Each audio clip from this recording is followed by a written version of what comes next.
आप सभी लोगों का स्वागत है आपका अपने यूट्यूब चैनल में, जिसका नाम है math by Chandan Sharma. RRB NTPC under graduate level की एग्ज़ाम डेट आ चुकी है, जो कि 7 अगस्त से लेकर 8 सितंबर के बीच में CBT 1 की परीक्षाएं आयोजित होंगी। तो उसकी तैयारी के लिए सबसे बेहतर है, आपके पास 1 महीने बचे हैं, तो सबसे बेहतर है कि जो अभी जून में एनटीपीसी ग्रेजुएट लेवल का पेपर हुआ है, अगर उसी पेपर को अगर अच्छे से हम सॉल्व कर लें तो मुझे नहीं लगता कि आपको अलग से कोई भी तैयारी करने की ज़रूरत पड़ेगी, ख़ासतौर पे क्वांट के सेक्शन में। तो उसी को देखते हुए मैंने ये श्रृंखला शुरू की है। आज उस श्रृंखला का ये 5वां वीडियो है। तो जैसा कि पिछले वाले वीडियो में मैंने किया है कि बेसिक जहाँ पे ज़रूरत होगी वहाँ पे बेसिक बताऊँगा, जिससे आपका कॉन्सेप्ट बिल्डअप होगा, और जहाँ पे ज़रूरत होगी शॉर्ट ट्रिक वगैरह की या एग्ज़ाम ओरिएंटेड अप्रोच, यानी कितने कम से कम समय में हम कर सकते हैं क्वेश्चन को, वो सारे तरीके हम इस वीडियो में सीखने वाले हैं। तो वीडियो को अंत तक ज़रूर देखें। अगर आप इस चैनल पर पहली बार विजिट कर रहे हैं तो चैनल को सब्सक्राइब ज़रूर कर लें। तो चलिए बिना किसी देरी के हम स्टार्ट करते हैं। पहला क्वेश्चन कह रहा है कि वह अवधि वर्षों में ज्ञात करनी है जिससे 1200 रुपये की धनराशि पर 20% वार्षिक साधारण ब्याज की दर से 2220 रुपये हो जाती है। यानी ये आपको क्या दिया है, मिश्रधन दिया है, और ये आपका मूलधन है। तो मिश्रधन में से अगर मूलधन अगर हम घटा दें तो हमारा ब्याज निकल के आ जाता है, यानी कि 2220। इसमें से अगर हम 1200 घटा दें तो हमारा ब्याज कितने रुपये का निकल के आ जाएगा, तो 1020 रुपये का हमें ब्याज मिलेगा। और ये ब्याज बराबर किसके होगा, तो मूलधन यानी कि जो 1200 है गुणे दर दिया है 20%, और इनटू समय कितना दिया है, तो समय हमें निकालना है। तो अगर टी मान ले तो टी की वैल्यू हमें निकालनी है, और डिवाइडेड बाई 100 हो जाएगा। तो इसको सॉल्व करेंगे तो ये आपका 20 × 100 यानी 5 बार चला जाएगा। ये 1 0 से 1 0 कैंसिल हो जाएगा। 5 से इसको कट करेंगे तो 5 दूना के 10 हो जाएगा। 2 20 5 चौक 20 यानी कि 24 हो जाएगा। तो यहाँ से टी की वैल्यू कितनी निकल के आ जाएगी, तो 102 और डिवाइडेड बाई 24 हो जाएगा। इसको और सिंप्लीफाई कर लें तो 6 से कट करेंगे तो 6 हो जाएगा। 4 42 यानी कि 7 बार चला जाएगा, और ये 4 बार चला जाएगा। भाग देंगे तो 4 चौको 16 हो जाएगा, यानी कि 4 दशमलव समथिंग, और 4 दशमलव समथिंग यानी 25 सिर्फ और सिर्फ ऑप्शन नंबर 3 में दिया है। तो 4.25 इसका करेक्ट आंसर हो जाएगा। जैसा कि मैं बताता हूं कि कभी भी आप क्वेश्चन सॉल्व करिए तो हमेशा ऑप्शन पे एक नज़र ज़रूर देख लिया करिए, इससे आपका कुछ समय बच जाता है। बढ़ते अगले क्वेश्चन पे। अगला क्वेश्चन कह रहा है कि मान लीजिए AB और CD दो समांतर रेखाएं हैं। तो मैं बना देता हूं जैसा कह रहा है। तो देखिए ये AB और CD क्या है, तो दो समांतर रेखाएं हैं। तो आगे कह रहा है कि PQ एक तिर्यक रेखा है जो इसको प्रतिच्छेदित कर रही है। तो P और Q हो गया। PQ AB को किस पे, तो R पे, और CD को S पे। तो ये आपका क्या हो जाएगा, तो R हो जाएगा और ये S हो जाएगा। आगे दिया क्या है कि यदि कोण BRP यानी कि BRP यानी ये कोण कितना है, तो 2x और प्लस 13 है। और दिया क्या है कि DSP यानी कि ये वाला एंगल कितना दिया है, तो 3x - 22 दिया है। तो पूछ क्या रहा है आपसे कि कोण CSP यानी इस कोण का मान आपसे पूछ रहा है। तो हमें पता है कि जब दो समांतर रेखा को एक तिर्यक रेखा काटती है तो जो संगत कोण होते हैं संगत कोण के बराबर होते हैं, यानी कि ये वाला जो कोण होगा वो इस कोण के बराबर होगा। तो इस हिसाब से क्या होगा कि ये जो कोण होगा वो इस कोण के बराबर होगा। तो जब दोनों को बराबर करेंगे तो ये क्या हो जाएगा, तो 3x - 22 ये बराबर किसका हो जाएगा, तो 2x + 13 के बराबर हो जाएगा। यहाँ से x की वैल्यू कितनी निकल के आ जाएगी, तो 22 में 13 जोड़ेंगे तो 35 हो जाएगा। तो x की वैल्यू 35 हो जाएगी। तो आप दोनों में से किसी में भी x की वैल्यू रख के आप एंगल का मान फाइंड आउट कर लीजिए।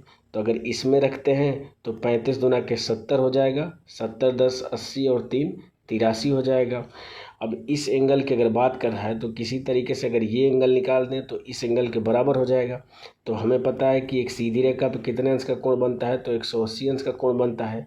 अगर ये कोण आपका 83 है तो ये कोण कितना होगा, तो 180 - 83 करेंगे तो 180 - 83 यानी कि लास्ट में आपका 10 में से 3 जाएगा तो कितना बचेगा, 7 लास्ट में आएगा। और 7 लास्ट में ऑप्शन नंबर 1 में दिया है 97। तो 97 इसका करेक्ट आंसर हो जाएगा। बढ़ते हैं अगले क्वेश्चन पे। अगला क्वेश्चन कह रहा है कि यदि ए स्क्वायर प्लस बी स्क्वायर बराबर 111 है और ए बी बराबर 27 है, जिसमें ए जो है वो बी से बड़ा है, तो आपको वैल्यू बतानी है कि A minus B divided by A plus B का मान कितना होगा। तो मैं पहले क्वेश्चन को समझा देता हूँ, फिर उसको आप देखिएगा कितनी आसानी से कर लेंगे।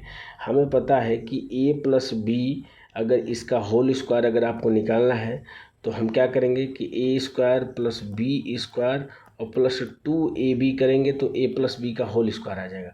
अगर यहाँ पे माइनस होता है तो यहाँ पे क्या हो जाता, माइनस हो जाता। बस इसी तरीके का हम यूज करेंगे। तो यहाँ से a प्लस बी इसकी वैल्यू क्या निकल के आ जाएगी, तो देखिए ए स्क्वायर प्लस बी स्क्वायर इसका मान दिया है 111 दिया है और प्लस 2ab यानी कि 27 दूना के 54 हो जाएगा और इसका रूट ले लेंगे क्योंकि यहाँ पे जो स्क्वायर है जब इधर आएगा तो रूट हो जाएगा, यानी कि रूट में कितना हो जाएगा, तो 111 में 54 जोड़ेंगे तो 4 1 5 यानी कि 165 हो जाएगा।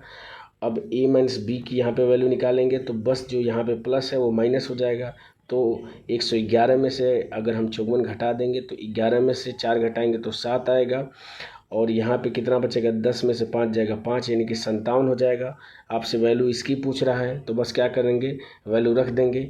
तो रूट में 57 बटा कितना आ जाएगा, तो 165 इसका करेक्ट आंसर हो जाएगा।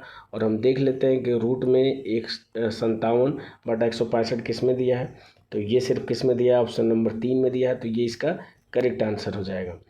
अगर आपको इसको एग्ज़ाम में करना होता है तो आप कैसे करते हैं, तो देखिए वैल्यू आपकी 111 है और 27 है, तो जब इसका गुणा करें तो 165 रूट में आ रहा है, तो 165 रूट में देखिए इन दोनों में तो नहीं है तो ये वैल्यू तो होंगे नहीं। तो बस क्या करेंगे, आप a माइनस बी निकाल दीजिए। तो a माइनस बी निकालेंगे तो 57 आएगा। तो इस तरीके से भी आपका आंसर क्या हो जाएगा, ऑप्शन नंबर 3 हो जाएगा। बढ़ते हैं अगले क्वेश्चन पे। अगला क्वेश्चन कह रहा है कि 0.06 और 6 के बीच का मध्यानुपाती कितना होगा। तो मैं बता चुका हूँ कि अगर a और b दो वैल्यू हैं, इसका मध्यानुपाती पूछे तो इसका गुणा करके रूट ले लीजिए। तो अगर इसका हम गुणा करेंगे तो ये हो जाएगा 0.06 और इंटू 6 हो जाएगा।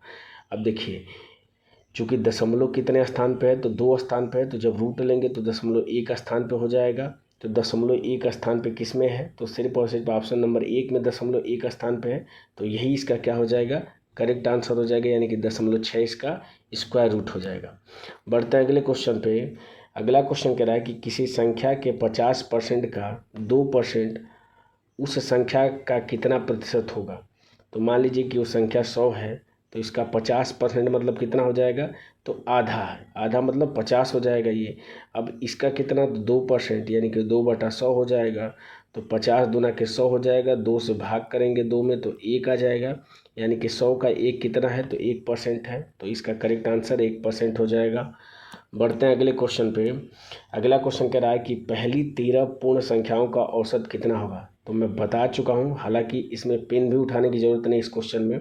तो चूंकि पूर्ण संख्या की शुरुआत 0 से होती है, तो पहली 13 तो लास्ट वाली पूर्ण संख्या क्या हो जाएगी, 12 हो जाएगी।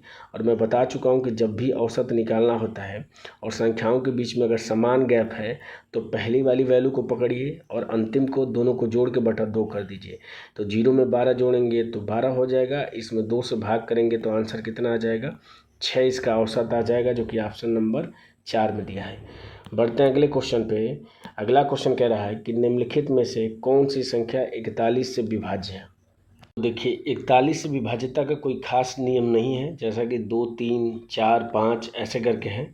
अगर इस क्वेश्चन को मुझे करना होगा तो कैसे मैं करूँगा, आप या तो भाग दे के चेक कर सकते हैं, एक एक करके भाग दे दीजिए, लेकिन उस तरीके से ज़्यादा समय लगेगा। अगर मुझे इस क्वेश्चन को सॉल्व करना होगा तो मैं कैसे सॉल्व करूँगा कि चूँकि इन चारों में से कोई एक संख्या होगी जो 41 से विभाज्य होगी, बाकी 3 तो नहीं होंगी।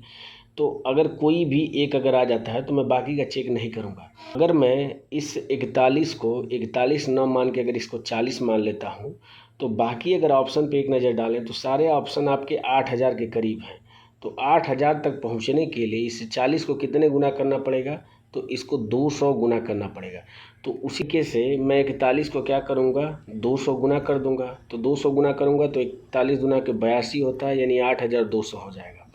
अब 8200 तो कोई है नहीं, यानी कि ऑप्शन अगर आपका देखें तो ऑप्शन आपके क्या है, तो 8537 है। तो पहले इसको ही चेक कर लेते हैं।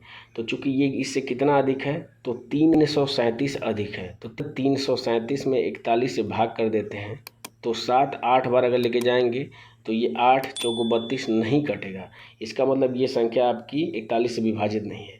तो इसके बाद से क्या बचा, तो इसके बाद से बचा इसके करीब यानी कि 7995। तो इसमें से पहले 200 घटा दीजिए। तो 200 करने के लिए 41 में किसका गुणा करेंगे, तो 5 का गुणा करेंगे। तो 41 गुणे 5 कर देंगे तो 5 एकम में 5 हो जाएगा, 5 चौको 20 यानी कि 205 हो जाएगा। इसमें से 205 घटाएंगे तो कितना हो जाएगा, तो 7995 आ जाएगा, जो कि आपको ऑप्शन में दिया है 7995। तो यही इसका क्या हो जाएगा, करेक्ट आंसर हो जाएगा। बाकी दो को मैं चेक ही नहीं करूँगा। तो मुझे लगता है कि आप इस तरीके से थोड़ा सा समय बचा सकते हैं। बाकी आप एक एक को 41 से भाग देके चेक भी कर सकते हैं। बढ़ते हैं अगले क्वेश्चन पे। अगला क्वेश्चन कह रहा है कि एक गोले का पृष्ठीय क्षेत्रफल ज्ञात कीजिए जिसका व्यास कितना है, तो 112 सेंटीमीटर है।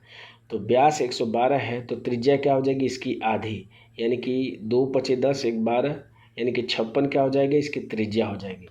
तो गोले का पृष्ठीय क्षेत्रफल कितना होता है, तो 4 पाई आर स्क्वायर होता है। वैल्यू रख देंगे तो 4 22/7 हो जाएगा आर स्क्वायर, यानी कि आर की वैल्यू 56 इंटू 56 हो जाएगी। अब अगर हम इसको सिंप्लीफाई करें तो 7 से कट करेंगे तो ये 8 बार चला जाएगा। अब यूनिट अगर हम देखें सबका, तो यूनिट डिजिट सबका अलग है, तो बस चेक कर लेंगे।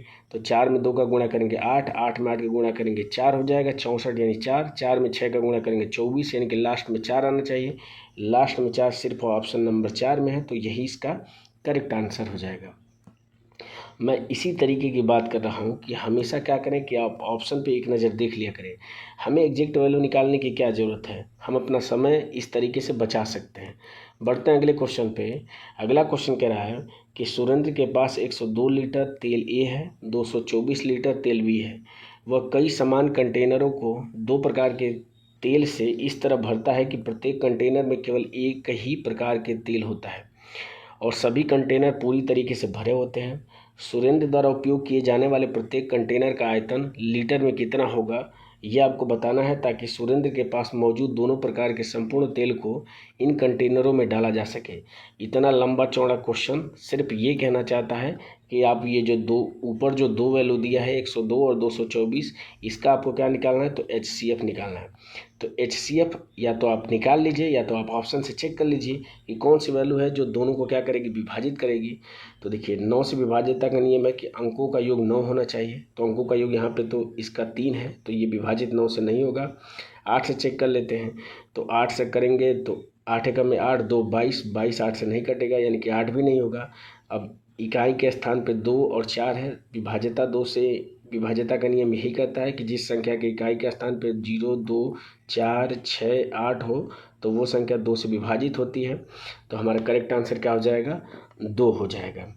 अब यहाँ पे कई लोगों के दिमाग में ये आ रहा हो कि 1 से भी तो ये विभाजित हो जाएगी। तो HCF का मतलब ही होता है कि हाईएस्ट कॉमन फैक्टर, यानी कि अगर दो वैल्यू इन दोनों को विभाजित कर रही है तो उनमें जो बड़ी वैल्यू होगी वही HCF हो जाएगा। बढ़ते हैं अगले क्वेश्चन पे। अगला क्वेश्चन कह रहा है, ये भी सिंप्लीफिकेशन का क्वेश्चन है। आपको क्वेश्चन दिया है कि 6 रूट 4096, 4th रूट 50,625 और क्यूब रूट 21,952 और स्क्वायर रूट 3,364 का मान कितना होगा। तो देखिए इसको अगर ट्रेडिशनली करने चले जाएं तो बहुत ज़्यादा समय लगेगा, पर हम एक चीज़ हमारे लिए अच्छी है कि ऑप्शन जो है वो सारे अलग अलग हैं। तो मैं क्या करता हूँ कि ऑप्शन को एलिमिनेट करके करेक्ट आंसर तक पहुँचने का प्रयास करता हूँ। जैसे अगर इसको हम ध्यान से देखें तो देखिए 50 का स्क्वायर कितना हो जाएगा, तो 2500 हो जाएगा। और 60 का स्क्वायर कितना हो जाएगा, तो ये हो जाएगा 3600। इसी के बीच में ये संख्या है, इसका मतलब इसका स्क्वायर क्या हो जाएगा, मैं अप्रोक्सीमेट में मान लेता हूँ कि 60 है इसका स्क्वायर है। एग्जैक्ट वैल्यू नहीं, अप्रोक्सीमेट में मान लेता हूँ।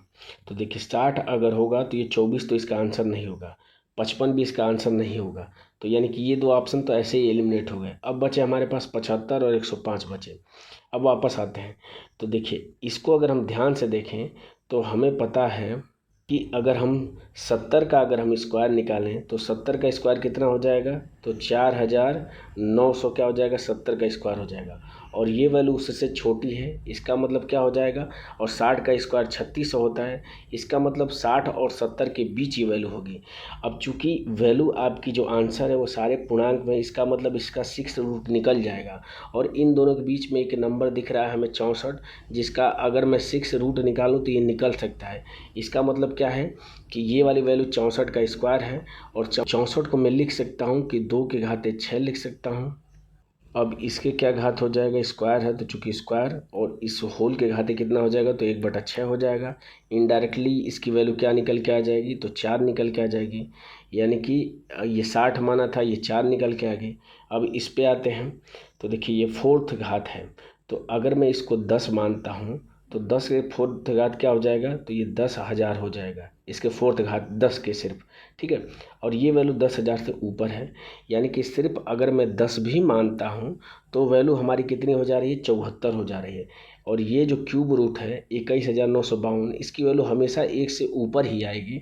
इसका मतलब ये 75 वाला ऑप्शन तो होगा नहीं, यानी कि इससे बड़ी वैल्यू होनी चाहिए। तो एक ही ऑप्शन बचा, ऑप्शन नंबर 3 इसका क्या हो जाएगा, करेक्ट आंसर हो जाएगा। तो आप इस तरीके से अप्रोक्सीमेशन यूज करके आप करेक्ट आंसर तक पहुंच सकते हैं। अदरवाइज अगर आप इसको फैक्टराइजेशन करें फिर उसके बाद से सॉल्व करें तो समय लग जाएगा एज कम्पेयर टू इस सॉल्यूशन के। बढ़ते हैं अगले क्वेश्चन पे। अगला क्वेश्चन कह रहा है कि एक पिता और उसके पुत्र की वर्तमान आयु का योग पुत्र की वर्तमान आयु के 4 गुने से 18 वर्ष अधिक है। तो मैं मान लेता हूँ कि जो फादर है उसकी आय एफ है, और जो सन है बेटा है उसकी एस है। तो क्वेश्चन कह रहा है, पहली लाइन में जो क्वेश्चन कह रहा है वो क्या कह रहा है कि उसके पुत्र की और उसकी आय का जो योग है वो कह रहा है कि पुत्र के वर्तमान आय का 4 गुना यानी कि 4s से 18 अधिक है। तो 18 अधिक है तो इसका मतलब इसमें 18 हमें जोड़ना पड़ेगा, यानी कि ये पहला इक्वेशन बन गया। दूसरी वैल्यू क्या कर रहा है कि 5 वर्ष बाद, तो पिता की 5 वर्ष बाद आयु कितनी हो जाएगी, तो f+5 हो जाएगी। बेटे की 5 वर्ष बाद कितनी हो जाएगी, तो s और +5 हो जाएगी। आगे कह रहा है पिता की आयु का 4 गुना, यानी कि इसका अगर हम 4 गुना कर दें तो पुत्र की आयु के 14 गुने, यानी इसका कितना, तो 14 गुना से 8 वर्ष कम है, यानी कि इससे क्या है, तो ये 8 वर्ष कम है। इसका मतलब अगर इसमें से 8 घटा दें तो ये दोनों बराबर हो जाएंगे। अब इन दोनों को सॉल्व करके आपसे पूछ क्या रहा है, तो आपसे पूछ रहा है कि पिता और पुत्र की वर्तमान आयु के बीच का अंतर है, यानी कि f-s, इसकी वैल्यू आपसे पूछ रहा है। तो इसको सॉल्व कर लेते हैं। तो अगर इसमें भी अगर हम तो इसको और सिंप्लीफाई करके क्या ले सकते हैं, तो f बराबर क्या ले सकते हैं, तो इस s को उधर भेज दीजिए तो 3s हो जाएगा और +18 हो जाएगा, ये f की वैल्यू हो जाएगी। और इस f की वैल्यू को इसमें रख देंगे, तो रखेंगे तो 4 का इसमें गुणा करेंगे तो 4 × 12s हो जाएगा, और प्लस 4 से 18 चौको 72 हो जाएगा, प्लस ये कितना हो जाएगा, तो 5 चौको 20 हो जाएगा, क्योंकि इस 4 का इस 5 में भी गुणा होगा, बराबर किसके हो जाएगा, तो इस 14 को गुणा करेंगे तो ये 14s हो जाएगा, प्लस 14 × 25 70 हो जाएगा। तो ये आपका क्या हो जाएगा, 70 और -8 हो जाएगा। तो इसको घटा लेते हैं तो ये क्या हो जाएगा, 2 हो जाएगा। 2 में 20 जोड़ेंगे तो 22 और 8 कितना हो जाएगा, तो 30 हो जाएगा। इसकी वैल्यू बराबर किसके हो जाएगी, तो 14 इसमें से 12 से घट जाएगा तो 2s हो जाएगा, यानी यहाँ से s की वैल्यू 15 निकल के आ गई। और जैसे ही s की वैल्यू 15 निकल के आ गई, आप इस इक्वेशन में रख के पिता की आयु निकाल दीजिए। तो पिता की आयु कितनी हो जाएगी, तो 15 × 45, और 45 में 18 अगर हम जोड़ देंगे तो ये 55 और 8 63 हो जाएगा। तो पिता की आयु 63 निकल के आ गई, बेटे की आयु 15 है, अंतर पूछ रहा है। तो 13 में से 5 घटाएंगे तो 8 × 5 = 13, लास्ट में 8 आना चाहिए, तो 48 इसका क्या हो जाएगा, करेक्ट आंसर हो जाएगा। आप 63 में से 15 घटा के 48 इसका आंसर आ जाएगा। बढ़ते हैं अगले क्वेश्चन पे। अगला क्वेश्चन कह रहा है कि एक ठोस बेलन का आयतन 5852 सेंटीमीटर क्यूब है, इसकी ऊंचाई 38 सेंटीमीटर है, तो ठोस बेलन का कुल पृष्ठीय क्षेत्रफल कितना होगा। तो देखिए ठोस बेलन का कुल पृष्ठीय क्षेत्रफल होता है 2πr, ब्रैकेट में होता है h+r होता है।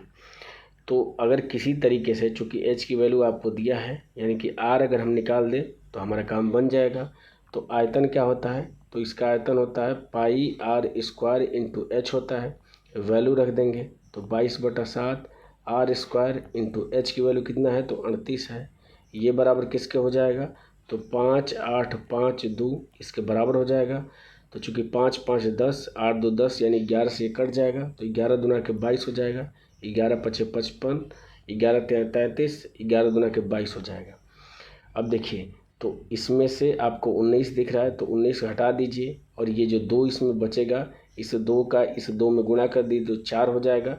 तो 4 से इसमें भाग कर दीजिए, तो 4 एकम में 4 हो जाएगा, 1 13, 4 तिया 12, 1 12, 4 तिया 12 यानी 133 हो जाएगा। और 19 सत्ते 133 होता है, तो यहाँ से आर स्क्वायर की वैल्यू कितनी निकल के आ जाएगी, तो 7 गुणे 7 निकल के आ जाएगी। तो आर की वैल्यू क्या निकल के आ जाएगी, 7 निकल के आ जाएगी। तो इसमें बस वैल्यू रख दीजिए, तो 2 गुणे 22/7 और गुणे आर की वैल्यू 7 हो जाएगी। h प्लस आर 38 में 7 जोड़ेंगे तो 45 हो जाएगा। तो देखिए 7 से 7 कट जाएगा। अगर यूनिट डिजिट ही चेक कर लें तो ये कितना हो जाएगा, 2 दूना के 4, 5 में 4 का गुणा करेंगे तो 20 यानी कि 0 लास्ट में आना चाहिए, और 0 लास्ट में सिर्फ एक ही ऑप्शन में है, तो ये इसका करेक्ट आंसर हो जाएगा। बढ़ते हैं अगले क्वेश्चन पे। अगला क्वेश्चन कह रहा है कि किसी आंकड़ा समुच्चय का बहुलक और माध्यिका क्रमशः 89.7 और 32 है, तो आंकड़ा समुच्चय का माध्य क्या होगा, ये आपको बताना है। तो मूलानुपाती सूत्र मैं बता चुका हूँ कि ये क्या होता है, तो ये होता है बहुलक बराबर होता है 3 गुणे माध्यिका माइनस 2 गुणे माध्य होता है। यही क्या होता है, मूलानुपाती सूत्र होता है। बस वैल्यू रख दीजिए। तो बहुलक कितना है, तो 89.7 है। माध्यिका कितनी है, तो 32 है, तो 32 हो जाएगा। माइनस माध्य आपको निकालना है, तो इसकी वैल्यू मैं x मान लेता हूँ। तो यहाँ से क्या हो जाएगा, तो अगर 32 में 3 का हम गुणा करेंगे तो ये 6 96 हो जाएगा। इसमें से क्या हो जाएगा, 89.7 घट जाएगा। 10 में से 7 घटाएंगे 3 हो जाएगा। 15 में से 9 घटाएंगे 6 हो जाएगा, यानी कि 6.3 हो जाएगा। और 6.3 ये किसके बराबर हो जाएगा, तो 2x के बराबर हो जाएगा। यहाँ से x की वैल्यू कितनी निकल के आ जाएगी, तो 2 तिया 6 हो जाएगा, और ये 3.15 हो जाएगा। तो 3.15 ऑप्शन नंबर 1 में दिया है, तो ये इसका करेक्ट आंसर हो जाएगा। बढ़ते हैं अगले क्वेश्चन पे। अगला क्वेश्चन कह रहा है कि एक बिस्तर का अंकित मूल्य 1600 है, जो कि क्रय मूल्य से 25% अधिक अंकित है। कह रहा है कि यदि अंकित मूल्य पर 16% की छूट पर बेचा जाता है तो लाभ प्रतिशत कितना होगा। तो मैं इस तरह के क्वेश्चन हर शिफ्ट में चूँकि आ रहा है, मैं बता भी चुका हूँ कि यहाँ पे एग्जैक्ट वैल्यू से कोई मतलब नहीं है, क्योंकि आंसर जो है वो आपका परसेंटेज में पूछा है। तो आप नेट चेंज वाला फार्मूला लगा दीजिए कि 25% अधिक अंकित है तो 25 हो जाएगा, माइनस 16 छूट दे रहा है, प्लस माइनस माइनस हो जाएगा, 25 गुणे 16 हो जाएगा, और डिवाइडेड बाई 100 हो जाएगा। तो ये 25 चौको 100 4 बार हो जाएगा। 4 16 में 4 से भाग करेंगे तो 4 बार चला जाएगा। तो यहाँ से 25 में से 16 घटाएंगे तो ये 9 हो जाएगा, और 9 में से 4 घटाएंगे तो आंसर क्या आ जाएगा, 5%, जो कि ऑप्शन नंबर 1 में दिया है। बढ़ते हैं अगले क्वेश्चन पे। अगला क्वेश्चन कह रहा है, सिंप्लीफिकेशन का क्वेश्चन है कि सरलीकृत मान कितना होगा, ये आपको बताना है। तो मैं बता चुका हूँ कि पहले ब्रैकेट सॉल्व करते हैं। तो 30 में 3 जोड़ेंगे तो 33 हो जाएगा। 33 में क्या करेंगे, हम 4 का गुणा कर देंगे। तो 4 का गुणा करेंगे तो 4 तिया 12, 4 तिया 12 1 13 यानी कि 132 हो जाएगा। वैल्यू रख देते हैं, तो 66 माइनस 132 और प्लस कितना हो जाएगा, 40 हो जाएगा। सिर्फ यूनिट डिजिट को देखें तो देखिए प्लस वाला 6 और 0 6 हो जाएगा। ये माइनस वाला अधिक है, तो 12 में से 6 घटाएंगे तो लास्ट में 6 आना चाहिए। लास्ट में 6 सिर्फ ऑप्शन नंबर 4 में है, तो इसका करेक्ट आंसर क्या हो जाएगा, -26 हो जाएगा। बढ़ते हैं अगले क्वेश्चन पे। अगला क्वेश्चन कह रहा है कि यदि बहुपद x के घाते 4 माइनस 10x² प्लस 22 को 2 द्विघात बहुपदों के गुणनफल में अगर खंडित किया जाए तो क्या होगा। तो देखिए, या तो आप इसका फैक्टर निकालिए, या ये वाला तरीका आप यूज करके करेक्ट आंसर तक आसानी से पहुंच सकते हैं। जैसे मैं मान लेता हूं कि x की वैल्यू 0 है, तो x की वैल्यू अगर 0 है तो इसका आंसर कितना आना चाहिए, 22 आना चाहिए। तो हम x की वैल्यू 0 देख के हम देख लेते हैं किसमें 22 आ रहा है। तो देखिए ये 0 होगा, ये 0 होगा। एक ब्रैकेट में a प्लस बी, दूसरे में a माइनस बी, तो a square minus B square हो जाएगा। तो 3 का स्क्वायर 9 हो जाएगा, और माइनस √3 का स्क्वायर करेंगे तो 3 हो जाएगा। तो ये तो 6 आ रहा है, तो ये वाला आंसर नहीं होगा। इसी तरीके से इसको चेक कर लेंगे तो ये 0 हो जाएगा। ये -2 प्लस √3 और -2 -√3 a² -b² करेंगे तो 4 में से 3 घटेगा, तो ये भी 22 नहीं आएगा, तो ये भी नहीं होगा। इसको चेक कर लेते हैं, तो ये 0, ये भी 0, 4 का स्क्वायर करेंगे 16, 16 में से 3 घटाएंगे तो ये भी 22 नहीं आएगा, तो ये भी नहीं होगा। तो एक ही ऑप्शन इस तरीके से बचा, ऑप्शन नंबर 2, यही इसका क्या हो जाएगा, करेक्ट आंसर हो जाएगा। आप चेक भी कर सकते हैं। तो 5 का स्क्वायर करेंगे 25, 25 में से 3 घटाएंगे तो 22 आ रहा है, तो बिल्कुल यही आपका क्या हो जाएगा, करेक्ट आंसर हो जाएगा। बढ़ते हैं अगले क्वेश्चन पे। अगला क्वेश्चन कह रहा है कि एक अलमारी को 3437 में बेचने पर होने वाला जो लाभ है 3338 में बेचने पर होने वाली जो हानि है से 75% अधिक है। तो कह रहा है कि 50% का लाभ प्राप्त करने के लिए विक्रय मूल्य कितना होना चाहिए। तो देखिए 75% की फ्रैक्शन वैल्यू क्या होती है, तो 3/4 होती है। तो देखिए अगर 4 रुपये की हानि हो रही है तो 3437 में बेचने के बाद से कितने रुपये का लाभ हो रहा है, तो इसमें 3 जोड़ देंगे तो 7 रुपये का लाभ हो रहा है। तो इस 4 और 3 के बीच अंतर कितने का है, तो देखिए ये लाभ है, ये हानि है, यानी कि इनके बीच अंतर कितने का है, तो 11 का है। तो हम वैल्यू में देख लेते हैं कि इनके बीच अंतर कितने का है। तो घटा देंगे तो 7, यानी 17 में से 8 घटाएंगे तो 9 हो जाएगा। यहाँ पे बचेगा 12, 12 में से 3 घटाएंगे तो 9 हो जाएगा, यानी कि 99 इनके बीच का अंतर हो गया। और ये 99 की वैल्यू किसके बराबर हो जाएगी, तो इस 11 के बराबर हो जाएगी। तो यहाँ से क्या करेंगे, हम 1 यूनिट की वैल्यू निकालेंगे तो कितना हो जाएगा, तो 9 हो जाएगा। तो या तो आप 7 की वैल्यू निकाल दीजिए, या तो आप 4 की वैल्यू निकाल के क्या निकाल देंगे, हम CP निकाल देंगे। तो अगर 7 की वैल्यू निकालते हैं तो 9 सत्ते कितना हो जाएगा, 63 हो जाएगा। यानी कि इतना रुपया पे बेचने के बाद से 63 रुपये का लाभ हो रहा है, तो CP क्या हो जाएगा, तो इतने में से 63 हम क्या करेंगे, घटा देंगे।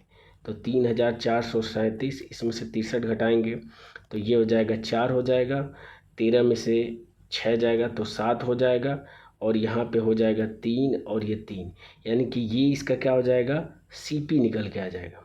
अब देखिए इस पे लाभ कितना कमाना है, तो 50%, यानी कि इसके आधा दाम के बराबर लाभ कमाना है। तो बस 2 से भाग कर दीजिए। तो 2 से भाग करेंगे तो 2 एकम में 2 हो जाएगा, 1 13, 6 बार 12, 1 17, 8 बार 16, 1 14, 2 सत्ते 14, यानी कि इसमें अगर इतना रुपया अधिक पे बेचेंगे तो हमें 50% का लाभ होगा। तो लास्ट में कितना आना चाहिए, तो 4 और 7 11, यानी कि लास्ट में 1 आना चाहिए, और लास्ट में 1 सिर्फ ऑप्शन नंबर 2 में है। तो यही इसका क्या हो जाएगा, करेक्ट आंसर हो जाएगा। पढ़ते हैं अगले क्वेश्चन पे। अगला क्वेश्चन कह रहा है कि उस बिंदु से एक 250 कड़ी में 3 मीटर ऊंचे टावर के शिखर का उन्नयन कोण ज्ञात कीजिए, जिसे बिंदु से इसके टावर के पाद की जो दूरी है वो 250 मीटर है। तो मैं समझा देता हूँ कि मान लीजिए ये टावर है, इसे टावर की आपको ऊंचाई दिया कितना है, तो 250 कड़ी में 3 दिया है, और ये वाली जो दूरी है इस बिंदु की, मान लीजिए बिंदु यहाँ पे है, तो ये दूरी 250 दिया है। तो देखिए आपको लंब और आधार दिया है, इस थीटा की वैल्यू आपसे पूछ रहा है।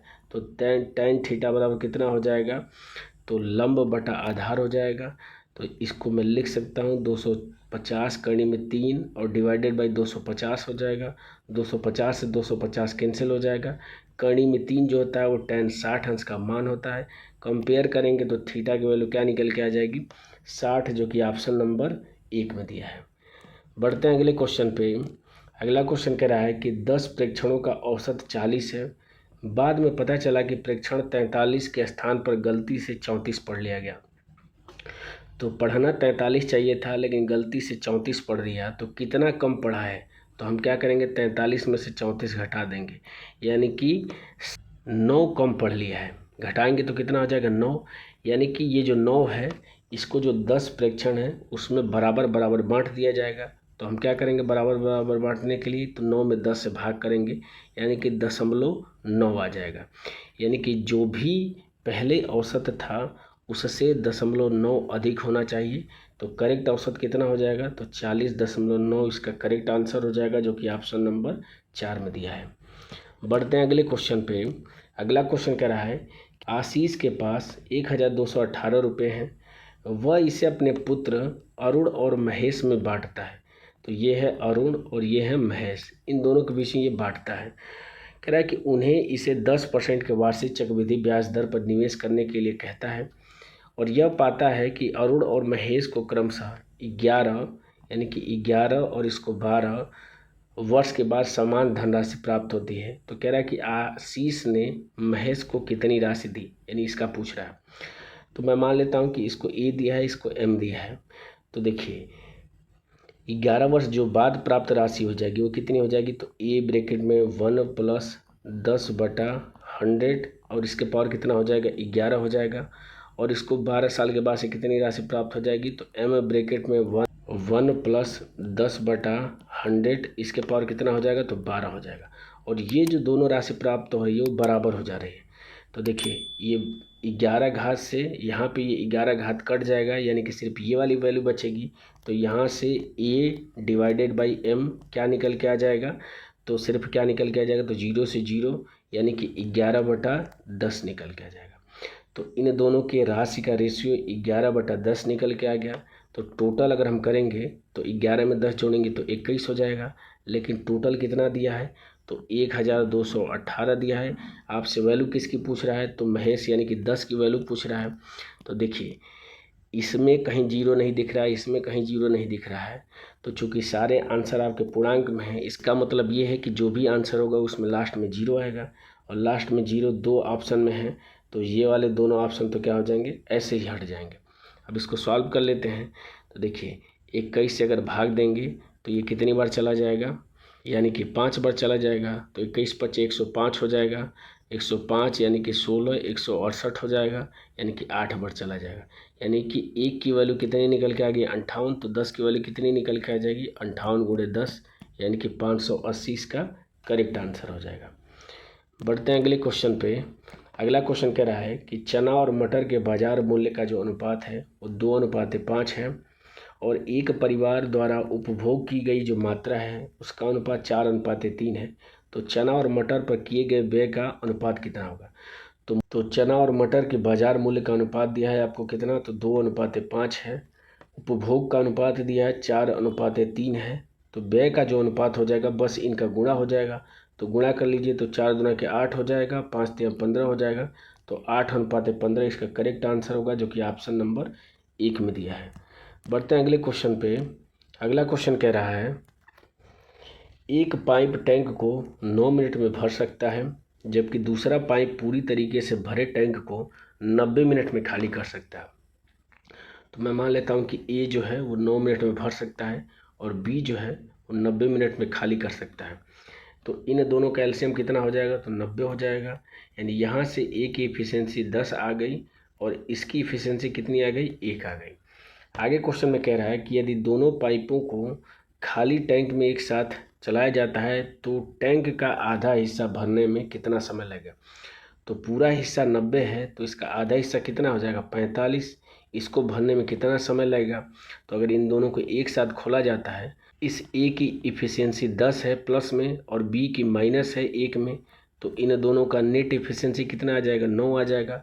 तो 45 को 9 इफिशियंसी से भरने में कितना समय लगेगा, तो 9 × 5 = 45 यानी कि 5 मिनट लगेगा, जो कि ऑप्शन नंबर 3 में दिया है। बढ़ते हैं अगले क्वेश्चन पे।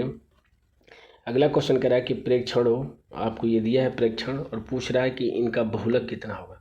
तो बहुलक क्या होता है कि वह आंकड़ा जिसकी बारंबारता सबसे अधिक हो, यानी कि जो सबसे अधिक बार आया हो वही बहुलक होता है।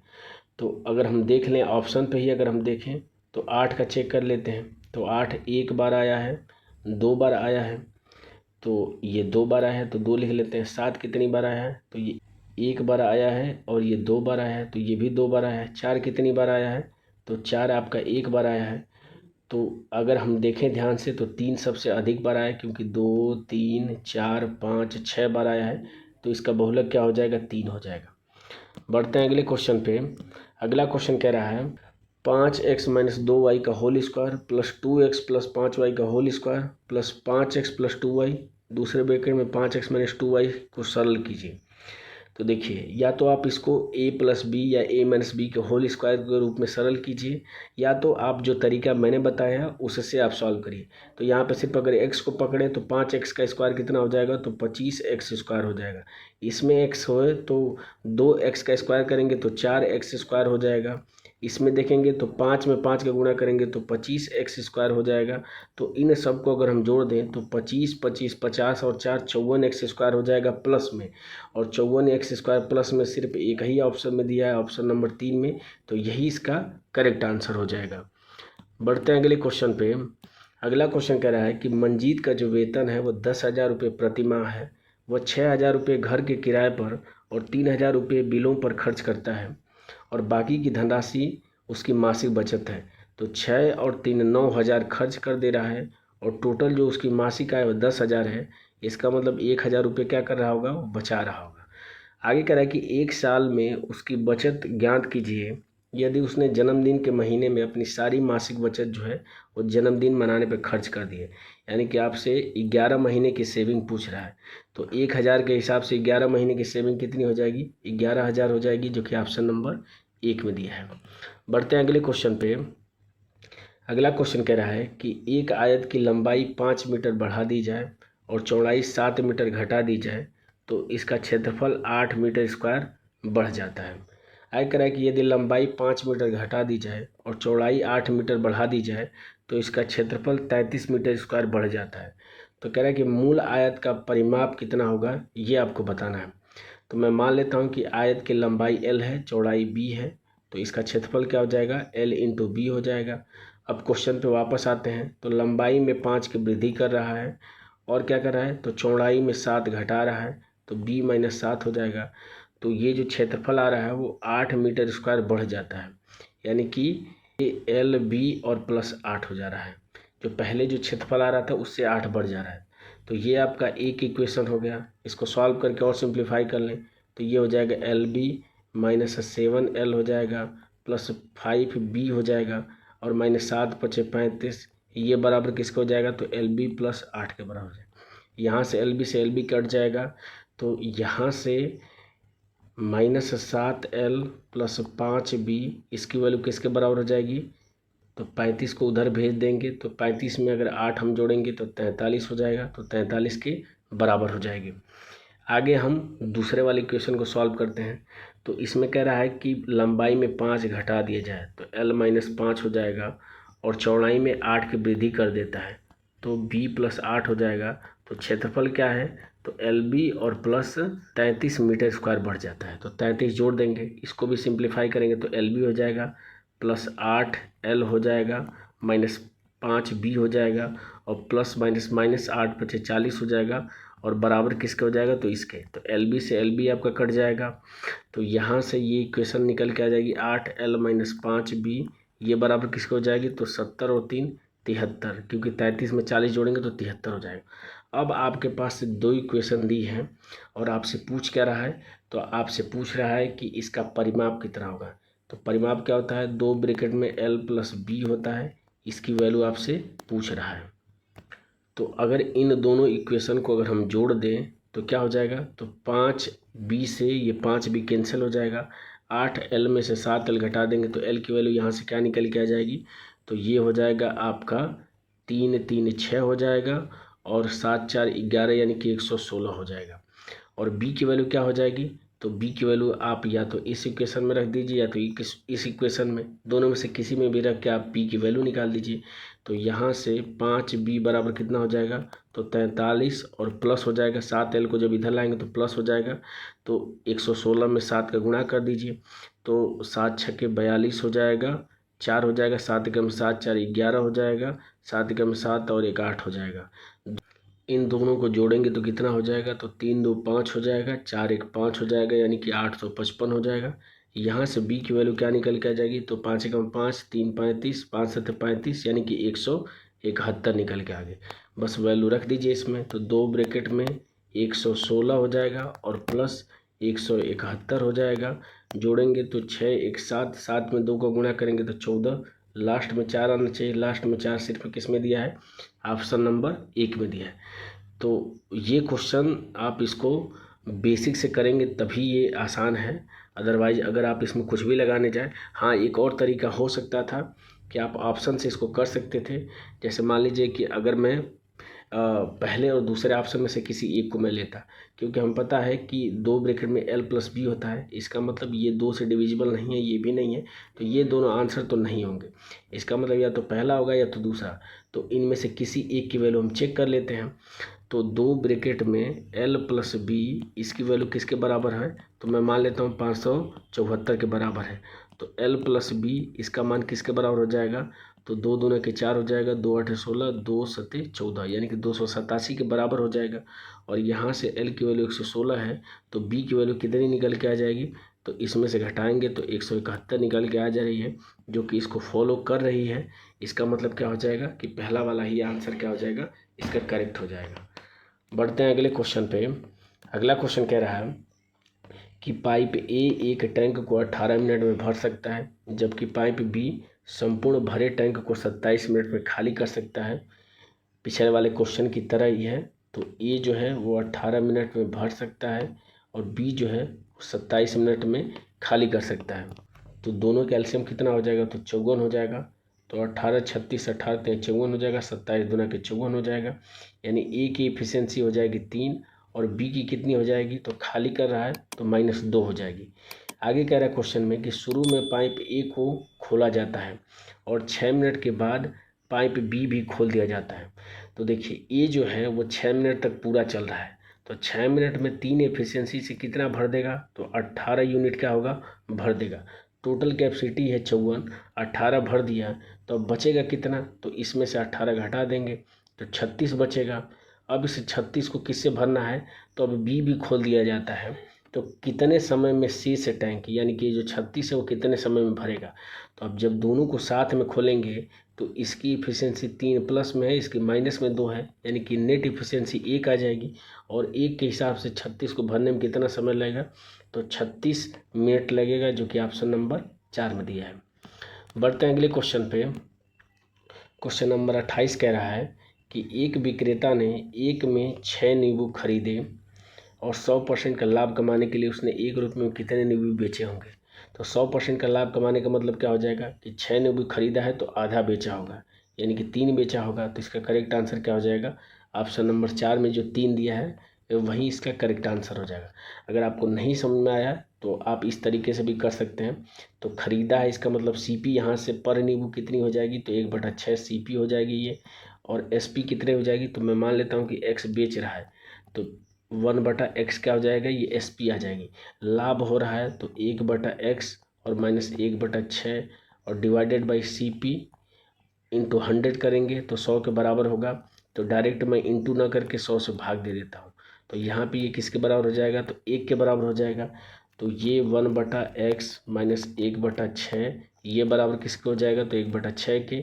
इस 1/6 का इधर तिर्यक गुणा हो जाएगा, तो ये -1/6 इधर जाएगा तो प्लस हो जाएगा, यानी कि 2/6 हो जाएगा। और इसे 2/6 को सिंप्लीफाई करके 1/3 लिख सकते हैं। कंपेयर करेंगे तो x की वैल्यू कितनी आ जाएगी? 3 आ जाएगी। तो या तो आप इसको ओरली भी सॉल्व कर सकते थे, समझाने के लिए मैंने अच्छी तरीके से इसको लिख दिया है। बढ़ते हैं अगले क्वेश्चन पे। अगला क्वेश्चन कह रहा है कि एक आदमी 12 घंटे में 753 किलोमीटर की दूरी तय करनी है। यदि वह इस दूरी का 2/3 भाग 2/3 समय में, तो 2/3 भाग अगर वो तय कर लिया है तो बचा भाग कितना होगा? तो 753 का 1/3 भाग बचा होगा। तो देख लेते हैं कि कितना किलोमीटर बचा है। तो 3 दूना के 6, 3 5 15, 3 एकम 3, यानी कि 251 किलोमीटर बचा है। और कितने समय में तय कर रहा है? तो 2/3 समय में। टोटल जो समय है वो 12 घंटा है, तो 2/3 घंटा यूज कर लिया है, तो 1/3 घंटा बचा होगा। तो भाग करेंगे तो 3 चौको 12, यानी कि 4 घंटा बचा है। तो 4 घंटे में 251 किलोमीटर की दूरी तय करने के लिए उसकी स्पीड क्या होनी चाहिए? तो बस क्या करेंगे, दूरी बटा समय कर देंगे, यानी कि 251/4 कर देंगे। भाग करेंगे तो 4 छके 24, 1 11 हो जाएगा, 4 दूना के 8 हो जाएगा, यानी कि 62 दशमलव समथिंग आएगा। ऑप्शन पे एक नज़र डालें तो 62.75 ऑप्शन नंबर 2 में ही सिर्फ दिया है, तो यही इसका करेक्ट आंसर हो जाएगा।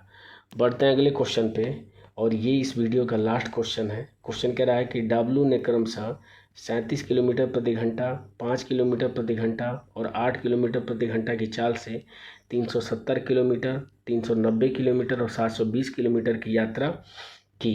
तो कह रहा है किलोमीटर प्रति घंटा में उसकी औसत चाल कितनी होगी। तो औसत चाल बराबर होता है कुल दूरी। तो कुल दूरी कितनी है, तो 370 प्लस 390 और प्लस कितना हो जाएगा, 720 हो जाएगा। और कुल दूरी तय करने में लगने वाला समय, तो 370 किलोमीटर की दूरी को कितने किलोमीटर, तो 37 के हिसाब से। 390 किलोमीटर को किसके हिसाब से, तो 5 के हिसाब से। और 720 को कितने के हिसाब से, तो 8 किलोमीटर प्रति घंटे के हिसाब से। तो यही क्या हो जाएगी, एवरेज स्पीड हो जाएगी। बस इसको सॉल्व कर लेते हैं। तो ऊपर जोड़ देंगे तो 0 हो जाएगा, 2 और 9 2 11, 11 और 7 18 को 8 हो जाएगा, 7 और 1 8 हो जाएगा, 8 3 11 और 11 3 14, यानी कि 1480 हो जाएगा। और इसको भाग देंगे तो ये 10 बार जाएगा, तो 10 और प्लस इसको भाग देंगे तो 5 7 35 और 4 40, 5 8 40 हो जाएगा। और प्लस 8 9 72, यानी कि 90 हो जाएगा। जोड़ लेते हैं इन तीनों को, तो ये 8 और ये हो जाएगा 9 और 7 16 और 1 17, यानी कि 178 हो जाएगा। और ऊपर कितना हो जाएगा, तो 1480 हो जाएगा। अब हम इसको सिंप्लीफाई कर लेते हैं। तो 2 से कट करेंगे तो 2 7 14 हो जाएगा, 2 चौको 8 हो जाएगा। और ये कितना हो जाएगा, तो 2 8 16 और 1 18, 2 9 18 हो जाएगा। अब हम ऑप्शन से चेक कर लेते हैं। तो देखिए, यानी कि 0 लास्ट में आना चाहिए। तो देख लेते हैं। तो 9 में 8 का गुणा करेंगे तो 8 9 72, 72 में 7 जोड़ेंगे तो 0 नहीं आएगा, तो ये वाला ऑप्शन नहीं होगा। 9 9 81, 81 में 1 जोड़ेंगे तो ये भी 0 नहीं आएगा, तो ये भी नहीं होगा। यहाँ पे 9 में 9 का गुणा करेंगे तो 81, यानी 81, 1 में 0 जोड़ेंगे तो ये भी 0 नहीं आएगा। तो तीनों ऑप्शन नहीं होंगे, तो एक ही ऑप्शन बचा, ऑप्शन नंबर 1 इसका क्या हो जाएगा, करेक्ट हो जाएगा। क्योंकि 8 में 9 का गुणा करेंगे तो 72, यानी कि 2 होगा, 2 में 8 जोड़ेंगे तो 10, यानी कि 0 आ रहा है। तो बिल्कुल ऑप्शन नंबर ए इसका करेक्ट आंसर होगा। तो इस तरीके से 6 जून 2025 को सेकंड शिफ्ट में जो आरआरबी एनटीपीसी ग्रेजुएट लेवल का पेपर हुआ था, उसमें जो क्वांट के 30 महत्वपूर्ण क्वेश्चन पूछे गए थे, वो सारे क्वेश्चन मैंने बेसिक और ट्रिक दोनों तरीके से अच्छी तरीके से बता दिया। अगर वीडियो पसंद आए तो आप लाइक ज़रूर करें, अगर नहीं पसंद आता है तो आप डिसलाइक कर सकते हैं। अपनी राय और सुझाव आप हमें कमेंट बॉक्स में दे सकते हैं। आप ये भी बता सकते हैं कि और मुझे क्या इम्प्रूवमेंट करना चाहिए। अगर कोई भी चीज़ अच्छी लगी हो तो आप ज़रूर बताएं हमें। मिलते हैं आपसे अगले पेपर में अगली वीडियो के साथ। तब तक के लिए जय हिंद और बाय।